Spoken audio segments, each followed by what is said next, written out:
What is a worldview? Well, it's everything.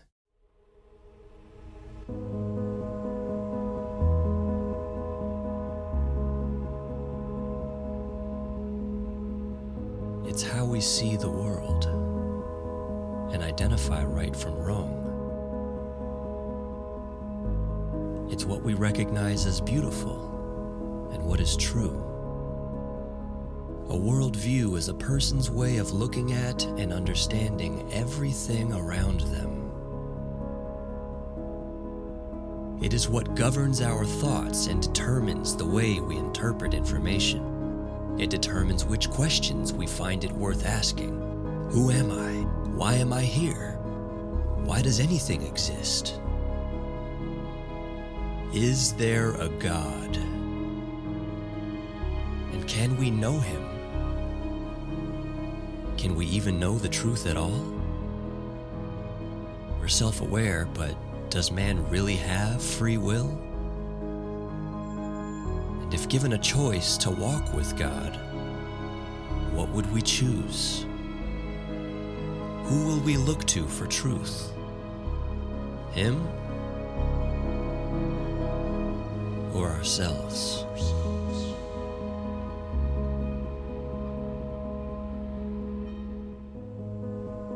The light stings our eyes, and yet we're afraid of the dark. But why? The question at hand concerns not only what a worldview is, but how we come to have one in the first place. How is it formed? It is the totality of all our inner dispositions formed over a lifetime of experiences combined and projected out onto the environment. This is what exists at the very bottom floor of the mind. Every decision we make, every thought we have, all rests on a certain foundation supported by various pillars of belief. But if these pillars are unstable and were erected without much thought or care, then applying pressure to them might knock them over, and the entire belief system can collapse and leave us with nothing.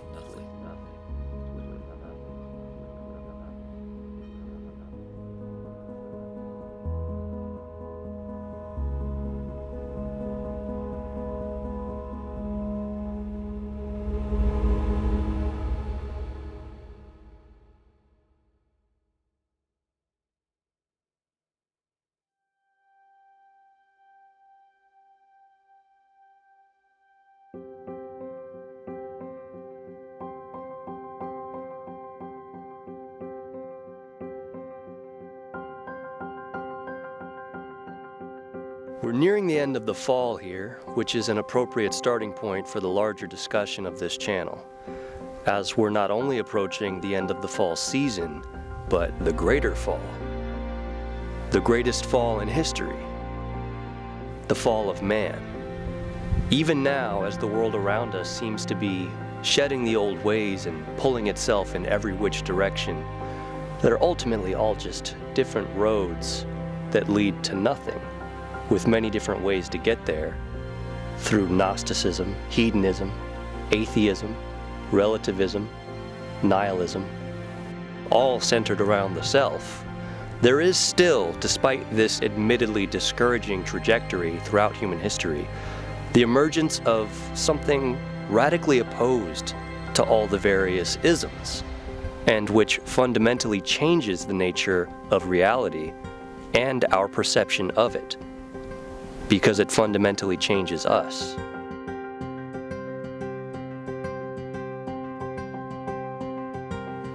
The new man. It's an interesting thing that's mentioned in the Bible in relation to the fall, that man fell from grace and now exists in a fallen state that is in opposition with our own source of life. We have in some way actually become less real. We've descended to a lower version of reality where we have become ontologically imperfect, grounding ourselves in particulars that in themselves don't have their being apart from the whole. We are not our true selves according to the unrealized potential we were always meant to actualize. But to embark on such a journey of discovering one's own potential in order to unlock that part of us that is suppressed, there's always a crossroads that presents itself first. In some form or another, each and every one of us eventually finds ourselves in a situation, however unfavorable, that contains an opportunity, a way out, a choice. You take the blue pill. The story ends. You wake up in your bed and believe whatever you want to believe. You take the red pill. You stay in Wonderland. And I show you how deep the rabbit hole goes. Remember, all I'm offering is the truth, nothing more. Either we can choose the new man, which entails self-sacrifice and the lifelong effort of pursuing something bigger than oneself, or we can choose to continue going round about the carousel as we live our lives without meaning, simply going through the motions without any express purpose or intended goal other than survival and pleasure, only ever in pursuit of sustaining and satisfying the self, in spite of the fact that we can't get over the creeping suspicion that something isn't quite right, that something is missing.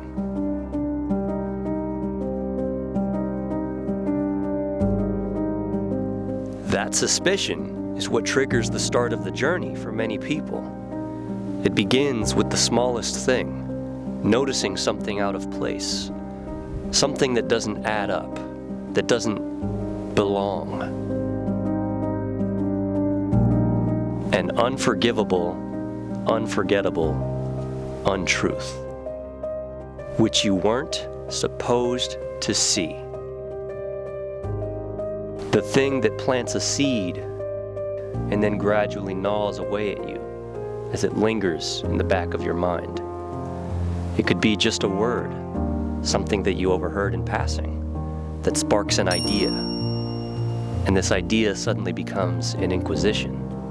A burning question that won't go away when you consider what you've been told all your life and never thought to ask, what if?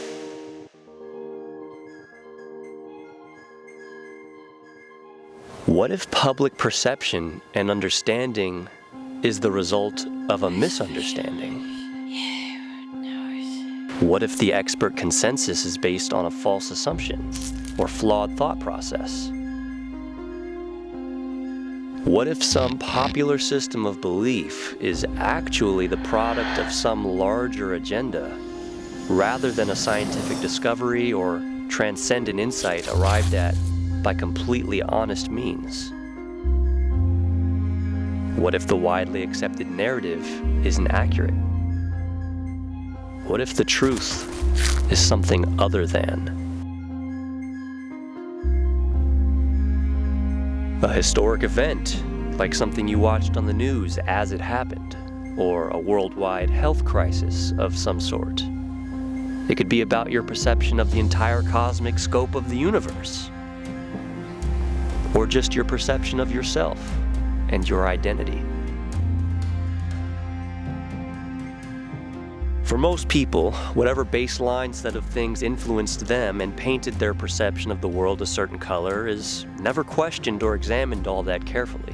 Whatever someone's initial impression is about society and the way the world works tends to persist from childhood on into the later stages of a person's life, without much change ever happening at the foundational level. Especially in the scheme of modern education, we are no longer trained to practice critical thinking or to re-examine ourselves or our previously held beliefs from an earlier stage in life, but rather are conditioned to conform with the collective. How to think has been displaced by what to think. A man is told the world is black and white, and so he simply believes it. There is no discernible reason why he should doubt what he's been told, unless he were to encounter something that contradicts the narrative. But even then, his mind has been so thoroughly conditioned by a steady stream of propaganda for so long that even when he does encounter the truth, the assumptions within his worldview cause him to recontextualize the information in a way that forces it to comport with what he already believes. For one man, he's been spoon-fed and relentlessly exposed to racial slurs throughout his entire upbringing, and encouraged to have a negative perception of certain people. For another man, he's encouraged to have a positive perception of the very people oppressing him. And another still is taught to view the world at large a certain way, and has certain beliefs about his place in it. But every so often, there are those who see. They see something they can't seem to get out of their minds, something they can't unsee, something they weren't supposed to see because it shouldn't be. They see something that they've never noticed before, even though it's been there all along. Usually right under their noses, which is enough to make them wonder how they didn't see it sooner. And the fact that they didn't see it sooner makes them doubt whether or not they're even really seeing what they're seeing at all. Perhaps their eyes are playing tricks. Or maybe the reason they didn't see it sooner is because it was being kept from them intentionally. And that suspicion there, once it enters into the mind, is what fundamentally changes everything. The way all incoming information is received from that moment forward is to be first met with skepticism and the intention to scrutinize more closely and question everything you're told, whether you're encountering news on TV, online, hearing it by word of mouth. And this new method of analysis gradually becomes the normative standard to be applied to your beliefs at large, be it concerning geopolitics, religion, history, philosophy, various fields of scientific study, among a whole host of other domains. There are many different ways personal biases manifest, but they'll typically lean in favor of your worldview, since our worldview is what serves as the frame of reference for how to assess and interpret everything, from our own biological origins to the socioeconomic structure that this technocratic era is taking us in, and the ethics pertaining to everything in between. What we should or shouldn't do, what we should and shouldn't believe, and on what basis, which all play their respective roles in forming our perspective on the values being expressed through cultural trends or geopolitical affairs.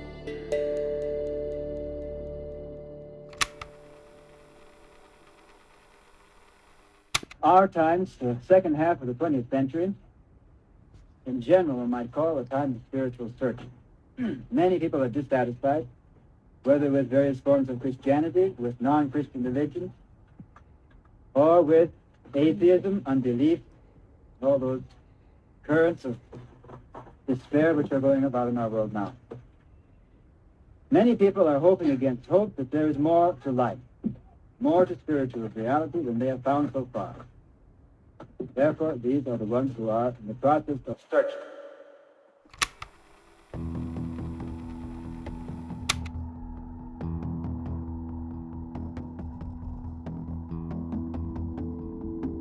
So these biases can tell us much about what a person believes concerning matters of cosmic and human origins, morality and destiny, because every person abides by some philosophy or another, whether they are very religious or not.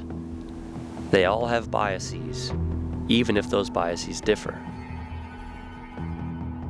But one thing they all share in common is that their original state was a blank slate. So We have to go back to the very beginning, to a point prior to any sort of foundation being laid, before we thought we knew anything at all, before any bias emerged in us, and to then begin questioning, how do I know what I know? Why do I believe or disbelieve in this or that? How ought we then live? It's a question of first principles, and our entire decision-making process depends on the way we answer these foundational questions, because not a single solitary thought you've ever had has entered your mind without first crossing this threshold.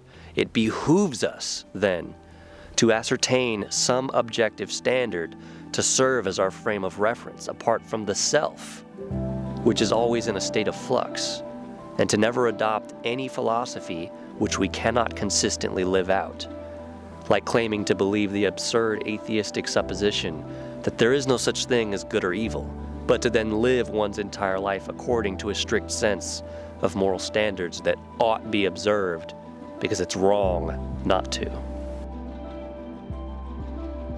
Such inconsistency and incoherence is good indication that one's worldview is premised entirely on the self as the ultimate frame of reference for everything else, which means there is a metric that is constantly subjected to the influence of ever-shifting emotional and mental states. Another thing all worldviews share in common, apart from that they all inherently view themselves as being correct after they all begin from the same blank slate starting point of knowing nothing, is that they are all to a large degree informed by their respective views of destiny. And by destiny, let us not think in terms of what we are destined to do in terms of our life's ultimate purpose, but rather destiny in the sense of the soul, as in what fate awaits us in death. Are we to expect oblivion, where we enter into a state of non-being, total non-existence, of utter nothingness? Or do we suspect that consciousness persists in some way into another mode of being? And if so, what manner of being will it be? What will our environment be like, if it's not to be understood in the conventional sense of spatial temporal dimensions? Is it to be understood in relation to the self or to another? And being creatures inexplicably endowed with a sense of moral values and duties, does the way we choose to live play any role in determining our mode of existence upon the soul's departure from the body? The way one answers these questions about destiny in the ultimate sense may be the single greatest element which informs the rest of their worldview and how they choose to conduct themselves throughout this life.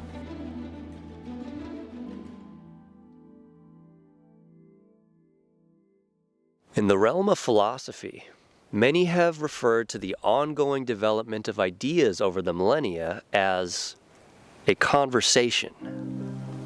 One brilliant mind seems to be grasping at the edges of something profoundly true, only they're working with limited knowledge and tend to miss something crucial, or frame their theory according to certain flawed assumptions. But it's the best thing anyone seems to have come up with thus far, conceptually speaking, so it tracks for a while, until the next generation of existential thought challenges some of the pre-existing assumptions and either amends or builds on those previously established ideas. And this process of refining philosophies has persisted since time immemorial, forever bringing mankind collectively closer to the apparent truth. And yet, apart from access to divine revelation, the truth will only ever be apparent, but could never transgress into the realm of objectivity, of being actual. For they all come from nothing, these men, born without a thing, knowing nothing, raised by people who also once knew nothing at all, and who all end in nothing, these men. they all die. So of what good use is all this wondering that somehow results in our supposed knowledge? Can it be trusted? Or is it temporary like they are?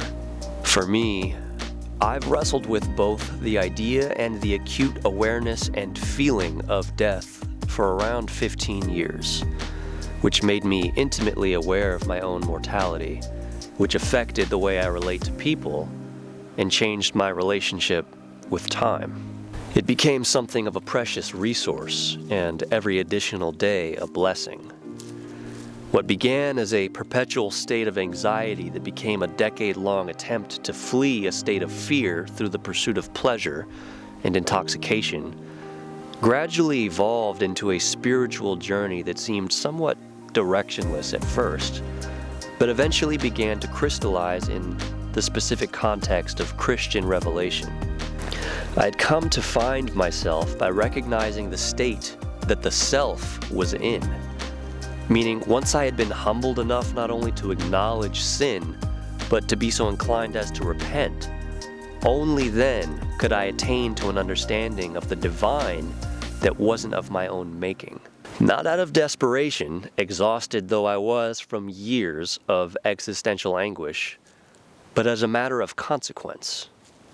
In the threat of the loss of self and the seeking after another which could ground my being, I found the self anew, because hell, for me, was the thought of absolutely nothing but the self. No body, no light, no breath, no other. Just nothing. Of course, now, having accepted the one in whom I live and move and have my being, I exist for a greater purpose than just the self.